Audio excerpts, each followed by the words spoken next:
I live alone in a quiet house on the edge of a nowhere suburb. 3-bedroom, 1-story, backyard, basement, everything a guy could want for solitude. I work from home, don't have roommates, no girlfriend, no pets. Just the occasional Amazon package and the hum of my fridge. It was a Tuesday night. Cold. Rain tapped at the windows like it was trying to be polite. I was sitting in the kitchen, scrolling through nonsense on my phone and heating up leftover pizza. The microwave beeped, and just as I reached for the plate, I heard it click. Not from the kitchen, not from the front door, from the hallway, from my bedroom. It was unmistakable, the soft, metallic snap of a deadbolt turning from the inside. I froze. Every door in the house has cheap locks, but my bedroom has one of those twist knobs, the kind you lock from the inside manually. I walked into the hall. The door was closed. No light beneath it. No creaking floorboards. No sound. Just that door, which I'd left open all evening. Now shut and locked. My first thought was that someone had broken in. Maybe slipped in earlier while I was out taking the trash or picking up the mail. I crept closer, slowly, put my ear to the door. Silence, then faintly a shift and weight, like someone moved inside. A creak, subtle, but there. I whispered, "Hello." No answer. I backed up, grabbed the heaviest thing I could find, a cast iron skillet from the kitchen, and stood there in the hall for what felt like a full minute. I should have called the cops. I know that. But my phone was in the living room. I didn't want to turn my back. I knocked on the door. "Who's in there?" Silence. Then, just as I was about to back away again, knock, knock, knock. 2 knocks. From the other side. I didn't wait. I sprinted for the front door, fumbled with the lock, shoved it open, and ran barefoot into the cold night. I called 911 from my front lawn. The police arrived 10 minutes later. They swept the house. Every room. Every closet. Even the crawl space. Nothing. But when they opened my bedroom door, there was a single footprint on the carpet. Bare, damp. And not mine. The cops said it was probably a prank. Maybe a neighbor slipped in. Maybe I'd misremembered leaving the door open. I could tell they didn't believe me of the footprint and settled them, sure, but not enough to file a report. "Keep the doors locked," one of them said, handing me back my ID like I was a kid who got spooked by his own shadow. After they left, I walked through the house again. Every window was locked. Every door secured. There was no sign of forced entry, no wet tracks, no mud, nothing except that single damp, human footprint on the carpet next to my bed. I cleaned it up. I had to. It felt like it didn't belong in this world. Like it might grow if I left it there. I didn't sleep that night. I left the lights on in every room. Sat in the living room with my skillet by my side like some kind of medieval idiot. The house stayed quiet. Too quiet. The next day, I installed a security system. Cameras at every entrance. Motion sensors in the hall. Door and window alarms. I even replaced the knob on my bedroom door with one that locks from the outside. I needed control. I needed the illusion of safety. That night, I made it through most of my evening without issue. I even managed to lie down in bed around 2 a.m. Just as I started to drift off, click. Not from the hallway. Not the bedroom door. From my closet. I sat straight up, heart pounding. My eyes adjusted slowly to the dark. The closet door was cracked open, just slightly. It hadn't been before. I know that like I know my own name. I grabbed the baseball bat beside my bed and stood there, staring at the inch of shadow between door and frame. My skin prickled. I took a breath, stepped forward, and then the closet door swung wide open on its own. Nothing. No one inside. Just clothes, shoes, the usual junk. I yanked the light on. Empty.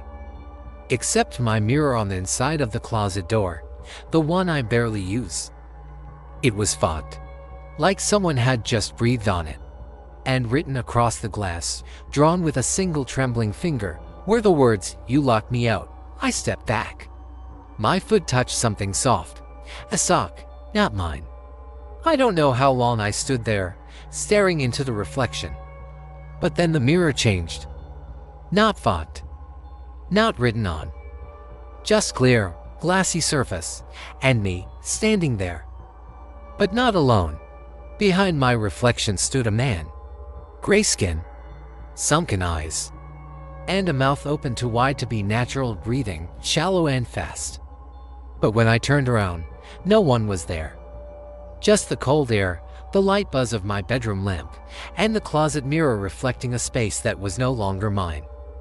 I don't sleep in that room anymore. I don't lock the door either. Because whatever it is, it's already inside. I've lived alone for almost 2 years now. It is a quiet little rental house on a cul-de-sac where nothing ever happens, a kind of place where the neighbors still wave. Porch lights come on at dusk. And everyone mows their lawn on Saturday.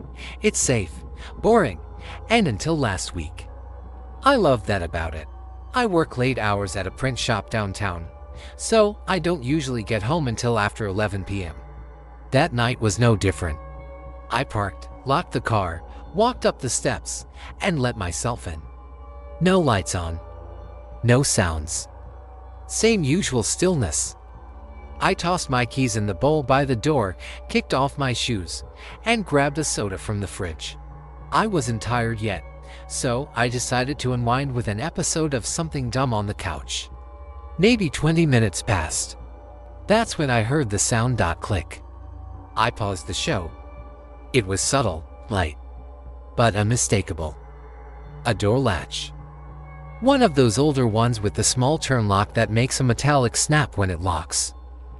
At first, I thought it was outside. Maybe one of the neighbors coming in late.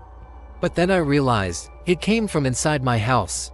More specifically, it came from down the hallway, from my bedroom. Now, I'm not a paranoid person. I've never had a break-in. No history of anxiety, no overactive imagination. But in that moment, something primitive lit up in my brain, a slow-burning alarm. I stood up. Heart already beginning to pound. Every step toward the hallway felt heavier than it should. The hallway was dark, but I could see the faint outline of my bedroom door closed. I never close it, not when I'm home alone. And I definitely never lock it. I called out, "Hello," silence. No creaking floorboards, no. Scuffling feet, nothing. I approached the door and gently tested the knob. Locked. It wasn't jammed. It wasn't stuck. Someone or something had locked it from the inside. I stood frozen, trying to rationalize it. Maybe I'd somehow bumped it earlier and forgot. Maybe a draft pulled it shut, but no. My bedroom lock doesn't turn on its own. It's old, stiff, and noisy. It takes effort to twist. And I hadn't touched it.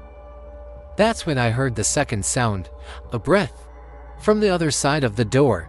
Not mine. Not faint, a long, steady inhale, followed by the softest whisper I've ever heard in my life. "Why did you leave the door open last time?" I didn't wait. I bolted back to the living room, grabbed my phone, and ran outside barefoot into the yard, dialing 911 with trembling hands. When the cops arrived, they swept the entire house. Every door, every window, the bedroom, unlocked, empty, nothing was missing. Nothing was broken, but on my pillow, someone had laid out a single photo I didn't recognize, a grainy Polaroid of me, sleeping in my bed, with the door wide open. The photo shook in my hands as I stared at it, heart thudding against my ribs. It was me, no doubt. Same gray hoodie I always fall asleep in. Same cheap bed sheets I kept meaning to replace. The only difference was, I had never seen that photo before. And I sure as hell had never taken it. The officers looked it over, exchanged glances, then handed it back like it meant nothing. "Could be an old picture," one of them said, shrugging. "Maybe you printed it and forgot. Who prints photos like this anymore?" I snapped, too rattled to be polite. The other one, younger, glanced at my front door. No signs of forced entry. Locks are intact. No prints. Might just be a prank. Right, a prank. Someone sneaks into my locked home, takes a photo of me sleeping, locks the door from the inside, and leaves behind a Polaroid souvenir. Totally normal. They gave me the standard "we'll file report" routine and left. I was alone again by 3 a.m. Every light in the house was on, every door checked, every closet opened twice. Still, I didn't sleep. The next day, I bought a new deadbolt, a second security camera, and a wedge alarm for my bedroom door. I even called a friend to come over while I installed everything. I didn't tell her why. I didn't want to sound insane. But that night, it happened again. I stayed up this time on purpose. Sat in the living room with the lights off and the camera feed open on my laptop. It was a split-view living room, kitchen, hallway, bedroom. At 2:41 a.m., I heard the noise, click. The sound of the bedroom door locking again. I looked at the feed. The bedroom door was closed. I hadn't moved. No one had passed me. Nothing had triggered the front door. I stared at the screen, dread building in my gut. And then, slowly, the hallway camera cut out, static. Then the kitchen. Then the living room feed, mine froze. But not before I saw it, a figure. Standing at the end of the hallway. No face. Just the outline of a person, watching me from the dark. The static swallowed the screen. That's when I heard my own voice. From inside the house. "Why did you lock the door this time?" I turned, heart ready to crack open from panic. No one there. I grabbed my phone, but the screen was black, not dead, just refusing to turn on. I stumbled to the front door, but the lock wouldn't turn. It spun endlessly, as if disconnected from the mechanism inside. Behind me, the hallway light flicked on, then off, then on again, and then footsteps, soft, deliberate, coming from my bedroom. I backed into the corner of the living room and waited, every breath shallow and sharp. The footsteps stopped just behind the wall.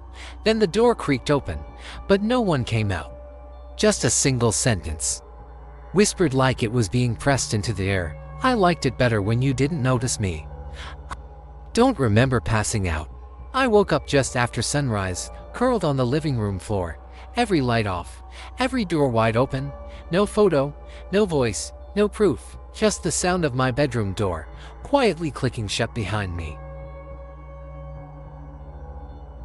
It started on a Thursday. I just moved into a new apartment, a top floor, decent view, and most importantly, cheap. The landlord warned me the unit was old, the wiring a bit moody, but I didn't care. It was quiet, and after years of sharing walls with drunk neighbors and screaming toddlers, I needed quiet. That night, I was unpacking boxes in the living room. I had the TV plugged in, but I hadn't set up the cable yet. Still, I figured I'd try it out just to see if it worked. Black screen. No signal. I turned it off and moved on. About 10 minutes later, I left the room to grab a utility knife from the kitchen. When I came back, the TV was on. Not just on. Full static, loud and flickering. I stared at it for a moment, confused. I hadn't touched the remote. In fact, it was still in a sealed plastic bag on the coffee table. Maybe I hit the power button on the TV by mistake. I turned it off again, sat down, shrugged it off. But then it happened again. And again. Every single time I left the living room for the kitchen, the bathroom, to grab my phone charger from the hallway, the TV would be off when I left, and blasting static when I came back. Always static, no menus, no startup screen, just that screaming white noise and the pulsing gray snowstorm. I tried unplugging it, the moment I left the room, even just stepped into the hallway. And came back, TV on, static, still unplugged. I know how insane that sounds. I even took a video. Set up my phone on a tripod, filmed myself turning it off and unplugging it, then walking out. When I reviewed the video, at exactly 18 seconds after I leave, the screen lights up again. No one touches it. No cords plugged in, just on.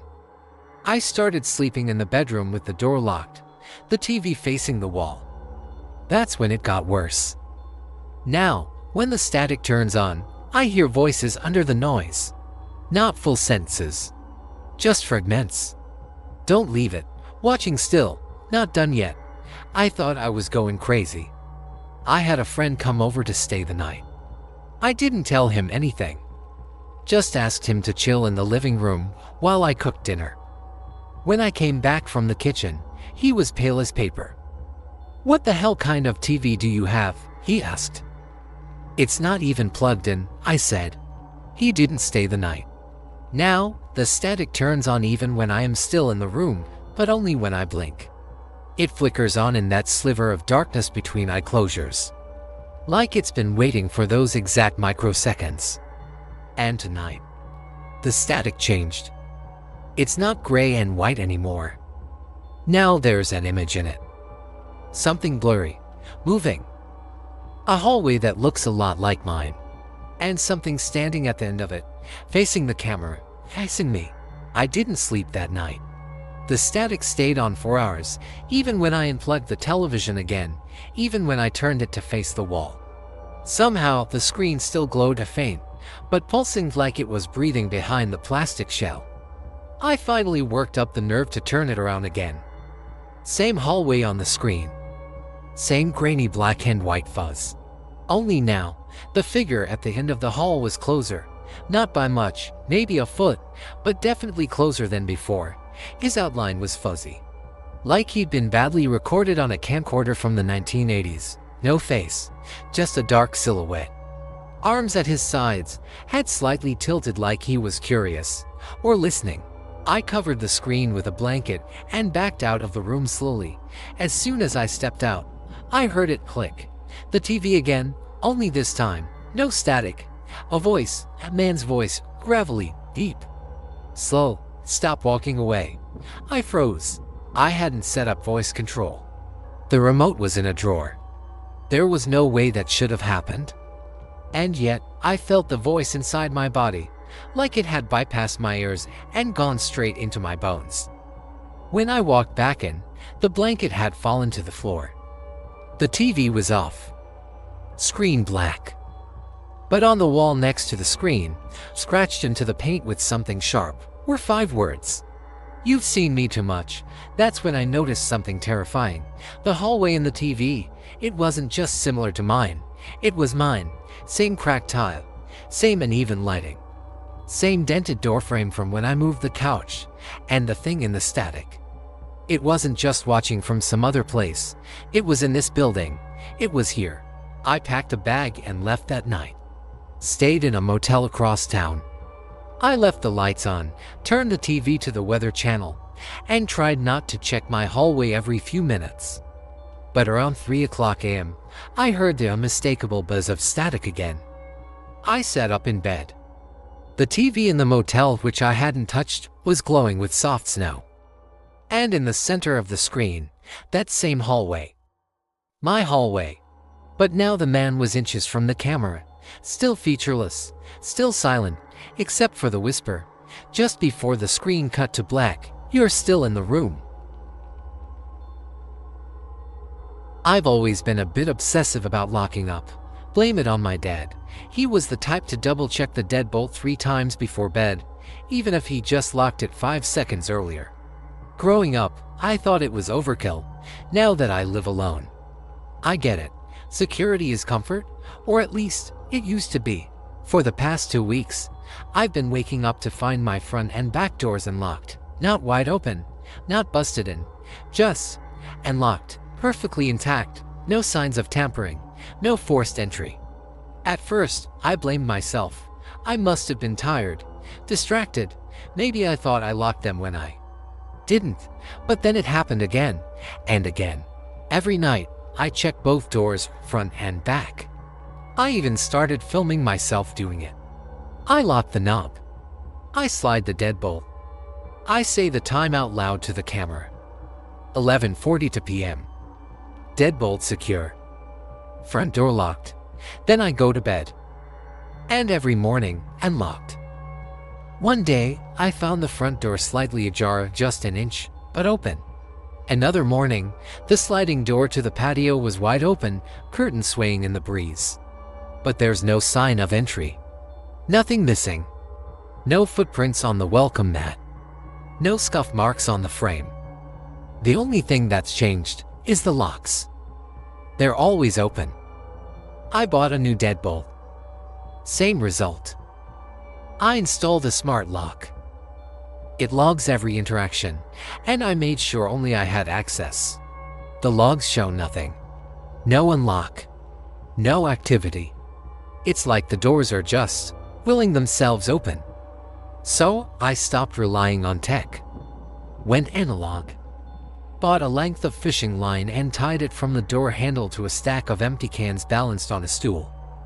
That night, I locked the doors, tied the line, and went to bed. I slept lightly, ears tuned for any sound, nothing. No clatter. No creak.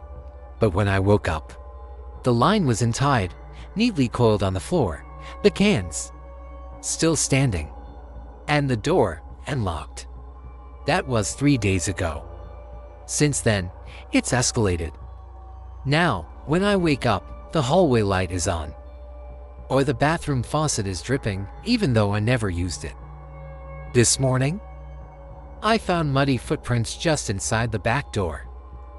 Bare feet, size 12. Too big to be mine. They led to the middle of the living room. Then, stopped. No exit trail. No smudges. Just 10 damp prints that ended abruptly, like whoever left them never left. Tonight, I'm not sleeping. I've locked the doors. I've blocked them with furniture. And I'm sitting here with a flashlight, a baseball bat, and a GoPro pointed at the front door. It's 2:17 a.m. now. And the sound I just heard, that was the deadbolt turning. I didn't breathe for a full 10 seconds after I heard the deadbolt click. Just sat there on the couch, hands tight around the flashlight, GoPro silently blinking red from across the room. The front door didn't open, but I heard it unlock. The sound was exact. Too specific to mistake. Metal on metal. Clean. Intentional. I waited. Nothing happened for over a minute. Then the hall light flickered on. I hadn't touched that switch in days. My legs didn't want to move, but I forced myself to stand. Slowly, carefully, I crept over to the front door. Still closed.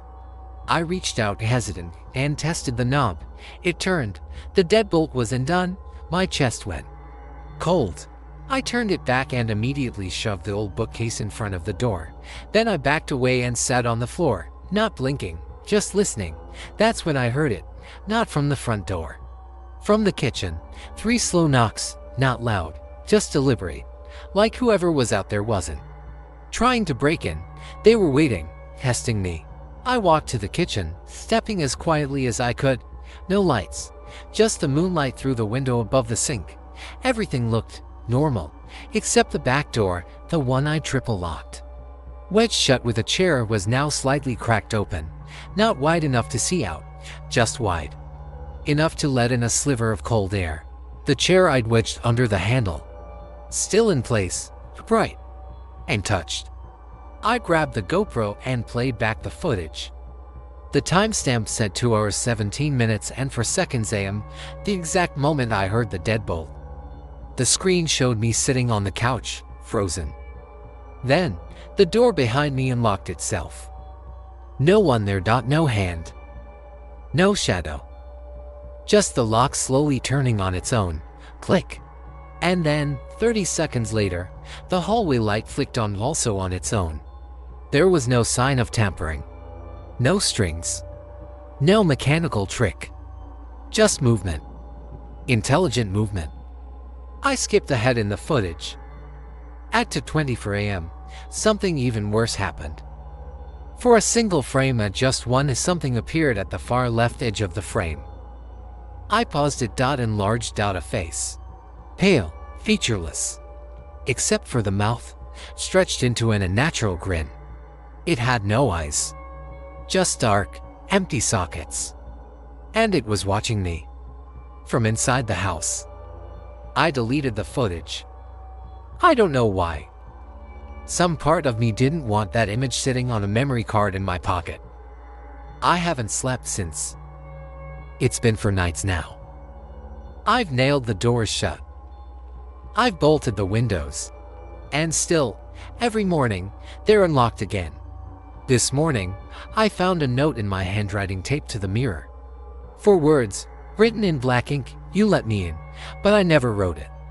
At least, I don't think I did. Now, I sleep with my bedroom door locked. But last night, I woke up at 3:03 a.m. The door was open, and someone was sitting at the end of the bed, whispering, "You really should lock your doors." I've lived alone for 6 months now. 3rd floor apartment, no roommates, no pets, no visitors. It's not fancy, but it's mine, and after years of shared housing and thin walls, I finally have peace. Or I did. Until the note appeared. It was a Tuesday morning. I rolled out of bed groggy and half-dressed, wandered into the kitchen to make coffee, and stopped cold. There was a yellow sticky note on my fridge, big black letters, all caps, "Stay quiet." That was it. No signature, no smudges, just those 2 words in what looked like thick marker. I stared at it for a long time. At first, I assumed I wrote it. Maybe a sleepwalking episode. Maybe a prank I'd forgotten. But I've never sleepwalked in my life. And no one else has a key to my place, not family, not friends, not even the landlord. Still, I peeled it off, crumpled it, and laughed it off. Weird, but not unexplainable. Until the next morning. Same place. Same color note. Different message, the walls are thin. I stood there for a full minute, heart pounding. This one wasn't in marker. It looked handwritten, scratched in with a pen that had almost run dry. The letters trembled slightly. Like whoever wrote it was in a hurry, or afraid. I searched the apartment. Every closet, every cabinet, under the bed, behind the shower curtain, nothing. I even checked the windows, all latched, all locked. The door was still bolted from the inside. No signs of forced entry. I started sleeping with the lights on. The next note came on Thursday. This time, stuck directly to my bedroom door. "Stop talking in your sleep." That one made my skin crawl. I hadn't even realized I was. But later that night, I recorded myself with a sleep app, something basic that only activates when it hears sound. I didn't expect to find anything. In the morning, I played it back. Most of it was silence, until around 3:14 a.m. That's when I heard myself mumble something, half asleep, "Who's there?" And then, right after that, another voice. Low, raspy, not mine. It whispered, "SHHH. I dropped my phone. It took me an hour to stop shaking. No one's been in this apartment but me. No one's supposed to be here. And yet, every morning, there's a new note. This morning's was the worst. It was written in something that wasn't ink. Darker, thicker. It said, "If you speak, you die." And now, as I sit here writing this, I can hear something breathing behind my fridge. Slow, deep, waiting, and the air smells like iron. I didn't sleep last night. After I read that last note, the one that said, "If you speak, you die," and I didn't move for a long time. I just sat there at the kitchen table, staring at the fridge like it might move, or open, or whisper again, and the breathing. It didn't stop. It faded when I turned the lights on, but I still felt it, like the sound had slipped under the floorboards and was waiting just below the surface. Around 4:00 a.m., I finally stood up, walked to the fridge, and slowly pulled it away from the wall. Nothing. No hole. No panel. Just dust, a stray spoon, and old crumbs. But the notes didn't stop. This morning, taped to my bathroom mirror, so I'd see it first thing, was one written in clean black ink. "You're too loud in your mind." That line nearly broke me, because I hadn't spoken aloud in almost 2 days. I'd kept my voice inside, bottled up every sound, even held in sneezes and coughs. But now my thoughts were loud. That's not just creepy. That's impossible. I took the day off work and didn't leave the apartment. Not because I felt safer here, I didn't, but because whatever this is clearly has no trouble getting in. Or maybe it's already here. I started digging through every inch of the place. I opened wall panels, checked the crawl space, called the building manager and asked for the blueprints. There's no hidden room, no weird vent. But in the utility closet, behind the water heater, I found something. Not a passage, not a person, just a stack of notes, yellow and curling from age. Dozens of them, all stuck together with old tape. Each one written in a different hand. Some neat, some shaky, some barely legible. And all of them carrying messages like, "Don't answer, it listens when you breathe, stay still at night. IT hates the light, do not leave." The earliest one at the bottom was dated 2004. I don't know how long it's been here, how many people lived in this unit before me. But someone, maybe all of them, knew what I know now. There's something in this apartment. Something that doesn't like noise, that doesn't like attention, that feeds on sound, or thought, or fear. I don't know what it is, but I know I felt it, heard it. Breathing in the walls. Standing just outside the bathroom door. Sitting in the kitchen when I pretend to sleep. Tonight, I'm not making a sound. I've turned off every appliance. Covered every clock that ticks. I'm wearing socks on the carpet and letting my phone die. But the latest note, the one I just found on my pillow, was empty. No writing. Just a dark fingerprint pressed into the paper. And when I held it up to the lamp, I could see the faint indent of scratched handwriting. Late. Something moved just now. Not a footstep. Not a door, a shift. In the air. And I think a long pause appears here. Then the writing resumes shakier, as if done in a rush. I made a sound, I dropped my pen. The breathing is closer. The fridge light just turned on by itself. And it's not the fridge, it's something opening its eyes.